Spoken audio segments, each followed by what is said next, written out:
All right, let's dive into a topic that might sound a little dry at first, but trust me, it's way more exciting than you think.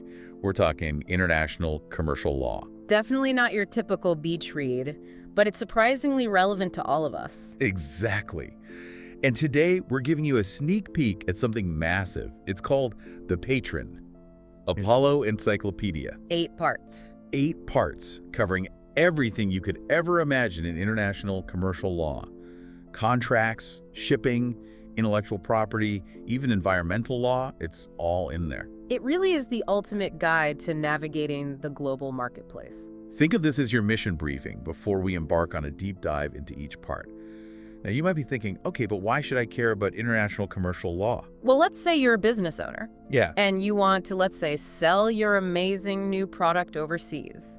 Suddenly you're dealing with contracts in different languages, shipping regulations you've never even heard of, and you need to figure out how to protect your brand in a foreign market. It gets complicated fast. It does. Or remember that whole Ever Given situation. Oh, yeah, the giant container ship stuck in the Suez Canal. That's the one. Global supply chains went haywire for weeks because of that. And that's all thanks to maritime law. These laws might seem far removed from our daily lives, but they have a real impact. It's like a domino effect. So yeah, even if you're not a lawyer, understanding this stuff is crucial in today's world. But before we get lost in the legal jungle, let's introduce the brains behind this incredible encyclopedia. We're talking about Martin Apollo and Marwan M. Alarjan. Along with their team of contributors. Right, and of course the editor, Ghada M. Alarjan. They've put together a true masterpiece here. So are you ready to get started? Absolutely. Let's kick things off with part 1, the prologue. This is where it all begins, understanding the history of international commercial law and the key players involved. Like the World Trade Organization, for example. Exactly. Part 1 sets the stage. It's like learning the rules of the game before you start playing. One of the most fascinating things I found in the prologue was the concept of harmonization. You see, we live in a world with a crazy quilt of different legal systems. Yeah, I can imagine. So how do you create a framework for international trade that's fair and predictable for everyone? That's the big question part 1 tackles. Makes sense. All right, on to part 2. International sale of goods and carriage of goods by sea. I bet most people don't realize there's a whole legal framework behind that new phone they just bought. Or those coffee beans they're enjoying. It's true. Part 2 goes deep into the contracts that govern how goods are bought and sold internationally. You'll learn about terms like FOB and CIF contracts. These determine who's responsible for the goods at each stage of the journey. Yeah, like if you're a business buying a shipment of, let's say, those coffee beans from overseas, the contract will specify whether it's FOB or CIF. And that makes a big difference, right? Huge. If it's FOB, you're responsible for the goods once they're on the ship. But if it's CIF, the seller's responsible until those beans reach your port. Getting those mixed up could cost a fortune. Wow, so understanding those little details is critical. And then, of course, we've got those captivating case studies, like the Ever Given incident we talked about. They show just how much drama there can be in maritime law. Definitely brings it to life. Okay, moving on to part 3, which takes us into the digital age.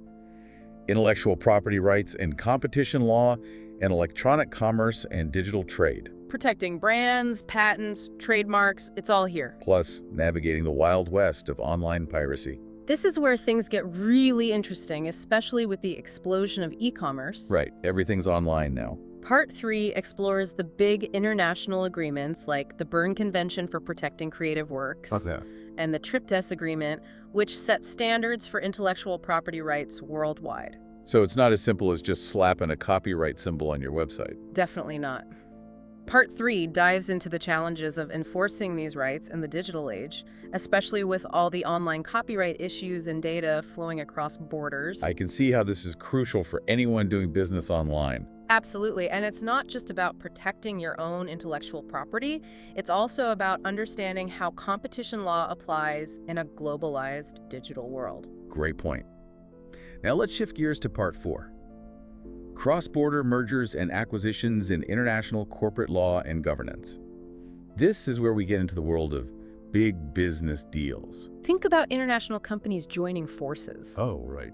Part 4 is the guide to understanding the legal hurdles they face. We're talking complex negotiations, cultural differences, and the need to really understand corporate law in multiple countries. Sounds intense. Yeah. I bet there's some wild stories about those kinds of deals. There are, and we'll be getting into those in future episodes. But for now, let's jump ahead to part 5, which takes us into the world of international arbitration and dispute resolution and international investment law. This is where things get really interesting. Yeah, this is where we see the legal battles play out, like that Philip Morris case against Uruguay. Right, where a multinational company challenged a country's laws. High-stakes stuff. Definitely. Part 5 digs into these complex cases, explaining how arbitration works as a way to resolve disputes, especially between investors and entire countries. It also looks at bilateral investment treaties, or BITs. BITs. Basically, agreements between countries that set the rules for protecting foreign investments. So it's like a whole separate legal system just for how companies and countries interact with each other. Precisely. And it's a fascinating area of law that's becoming more and more important as global investment keeps growing. Makes sense. All right, time to talk about the money. Part 6 covers international financial regulation and international trade finance. It might sound a bit dry, but it's crucial for understanding how the global economy actually works. From the role of banks to the risks involved in international trade, it's all connected. We're talking about everything from those everyday transactions to the potential for global financial crises. Right. Part 6 delves into the complex web of financial instruments and regulations that underpin global trade. We'll be looking at things like letters of credit, which guarantee payment in international transactions. Oh, interesting. And we'll explore the challenges of managing financial risk in a market that can be pretty volatile. I can see how this part would be super relevant for businesses involved in import and export. Absolutely. And it's also important for anyone who wants to understand how those global financial crises happen and what's being done to prevent them. Now, Part 7 takes on a topic that's becoming more and more important these days: international taxation and transfer pricing and environmental and social aspects of international trade law. This is where international law intersects with sustainability and doing business ethically. It's about recognizing the impact of business on the environment and society as a whole. Right. It's not just about profits anymore. Exactly. Part 7 explores the legal frameworks and agreements that address these issues, from double taxation treaties to the Paris Agreement on climate change. So it's about finding a balance between economic growth and environmental protection, between profits and social responsibility. Absolutely. It's a constant process of negotiation and finding common ground as countries and companies try to face these complex challenges together. And finally, we reach Part 8, Advanced Contract Law and Negotiation and Advanced Research Methods of Law. This sounds like the ultimate toolbox for anyone who's serious about mastering international commercial law. It's like taking a masterclass. It goes beyond the basics and provides practical guidance on drafting contracts, negotiating deals, and even doing legal research in the international arena. So it's for lawyers, students, and anyone who wants to become a real expert in this field. Exactly. It's packed with insights and tools that can take your understanding to the next level. Wow, we've covered a lot of ground today. It's amazing to see how all these different areas of law, from shipping to intellectual property to environmental regulations, come together to shape the global marketplace. It really is. The Patron Apollo Encyclopedia gives us a roadmap to understanding this complex landscape. I'm definitely feeling inspired to learn more. How about you? Absolutely. And that's what we'll be doing in our upcoming episodes. We're going to dive deep into each of these 8 parts. We'll explore the key concepts, look at real-world examples, and see how it all applies in practice. So stay tuned, everyone. We'll be back soon with more from the deep dive. So, we've had a taste of what awaits us in the Patron Apollo Encyclopedia. Now, let's dig into some of the juiciest bits. Definitely. You know, one thing that really stood out to me was that idea of harmonization. Oh, yeah. Trying to create a level playing field for everyone, even with all those different legal systems. It sounds like a massive undertaking. It is. And Part 1, the prologue, does a great job of explaining how it all works. Think about it. You've got businesses in, say, Japan, Brazil, South Africa, all trying to work together. Right. Each country has its own unique laws, its own way of doing things. I see. So there needs to be some common ground. Exactly. You need some basic rules everyone can agree on. And that's where organizations like the World Trade Organization, or WTO, come in, right? They're kind of like the referees of global trade. Exactly. The WTO provides a space for countries to negotiate those trade agreements, settle disputes, and keep things running smoothly. Okay, so we've got the rules. Now let's talk about the actual playing field. I'm thinking about Part 2, International Sale of Goods and Carriage of Goods by Sea. It's amazing how much goes on behind the scenes to get those coffee beans from Colombia to my morning cup. It all starts at the contract. The contract. Part 2 really gets into the nitty-gritty of international sales contracts, explaining the different terms and what they mean for buyers and sellers. Remember we talked about those FOB and CIF contracts? Yeah, they're sort of tricky. Well, they're just two examples of how things can get complicated. If a business is importing goods, they need to understand who's responsible at every step of the way. Otherwise, you might end up with a shipment of bad coffee beans and no one to blame but yourself. Exactly. And then you've got maritime law, which covers everything from bills of lading, those documents that prove ownership, to the rules about, well, collisions at sea. Which brings us back to that whole Ever Given situation. Oh, yeah, that was a good example. It really showed how fragile those global supply chains are. And how crucial maritime law is in keeping things moving. Part 2 uses real-world examples like that to make those legal concepts come to life. It makes you think about how something like a stuck container ship can impact businesses and consumers around the world. Exactly. It's all connected. Okay, now my brain is buzzing. Let's jump to Part 3, which tackles the digital realm. Intellectual property rights and competition law and electronic commerce and digital trade. That's a mouthful. It is. This is where things get interesting, especially with the explosion of e-commerce. Part 3 is like your guide to the legal side of the digital age. We're talking about protecting your brand, your inventions, your creative work in a world where borders are increasingly blurred. Right, because it's not as simple as just putting a copyright symbol on your website. Not at all. Part 3 examines how international agreements like the TRIPS agreement are being applied in the digital world. And it also looks at the challenges of actually enforcing those intellectual property rights online. Especially with how easy it is to copy and share digital content these days. Exactly. It makes you realize how much we take for granted online. We download music, stream movies, buy things online. It's all based on these complex legal frameworks. Part 3 does a great job of highlighting the tension between protecting intellectual property and encouraging innovation and access to information. It's a delicate balance. Now, let's shift gears and talk about the corporate world. Part 4, cross-border mergers and acquisitions and international corporate law and governance. Sounds like it's full of high-stakes deals and legal maneuvering. It is. Part 4 takes you behind the scenes of those big corporate mergers and acquisitions, explaining things like the due diligence process and the regulatory approvals that companies have to deal with when operating internationally. I'm imagining those intense boardroom meetings, lawyers poring over documents, maybe even some dramatic twists. You're not too far off, and this part also delves into the increasing importance of corporate social responsibility in global business. Because it's not just about maximizing profits anymore, right?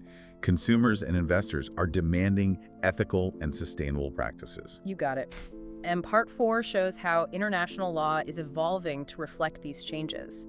There's a bigger focus on things like environmental protection and labor rights. Okay, now for the part I've been waiting for, Part 5. International arbitration and dispute resolution and international investment law.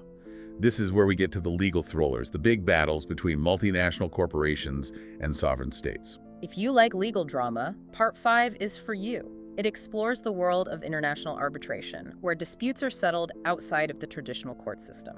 And we mentioned the Philip Morris case against Uruguay, but there are so many fascinating examples, like that Yukos case against Russia. Right, where that huge oil company was essentially taken apart by the Russian government. Those cases really highlight the complexities of international investment law. They do. It's about finding the right balance between the interests of investors and the rights of countries. It's a high-stakes game with billions of dollars and international relations at stake. Part 5 could be a whole podcast series on its own. It could.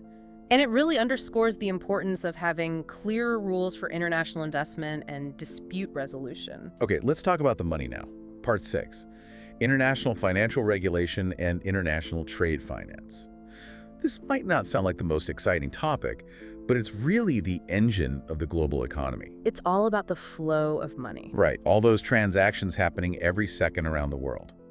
Money crossing borders, goods being shipped, currencies being exchanged. Part 6 explains the role of banks and financial institutions in all of this, and it breaks down those essential financial instruments, like letters of credit, that make global trade possible. Letters of credit, those are the things that guarantee payment, right? Right. Exactly. And then there are the risks to think about.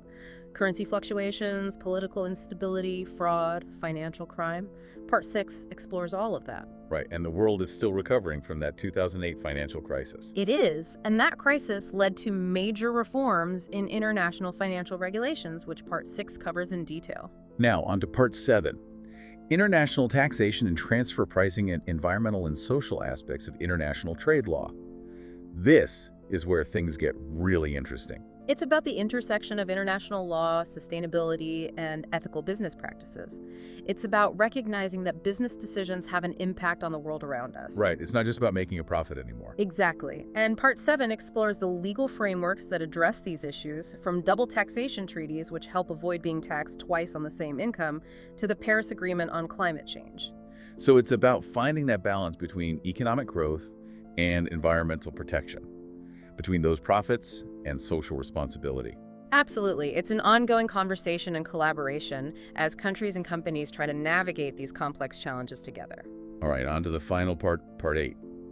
Advanced contract law and negotiation and advanced research methods of law. This sounds like the ultimate masterclass for anyone who really wants to master international commercial law. It is. Part 8 goes beyond the basics and offers practical guidance on things like drafting contracts, negotiating deals, and even conducting legal research in a global context. So it's really for lawyers, students, anyone who wants to be an expert. Exactly. It's full of valuable insights and practical tools that can really help you understand this complex field. We've covered so much ground today. It's been an incredible journey. It really has. And the Patron, Apollo Encyclopedia, is such a comprehensive resource for understanding all of it. Well, I don't know about you, but I'm definitely feeling inspired to learn more. Me too. And we'll be continuing this journey in our upcoming episodes. We're going to dive deep into each of these 8 parts, exploring the key concepts and looking at real-world examples. So be sure to join us for those. We'll be back soon with more from the Deep Dive. What a journey that was. From ancient shipping routes to the world of e-commerce.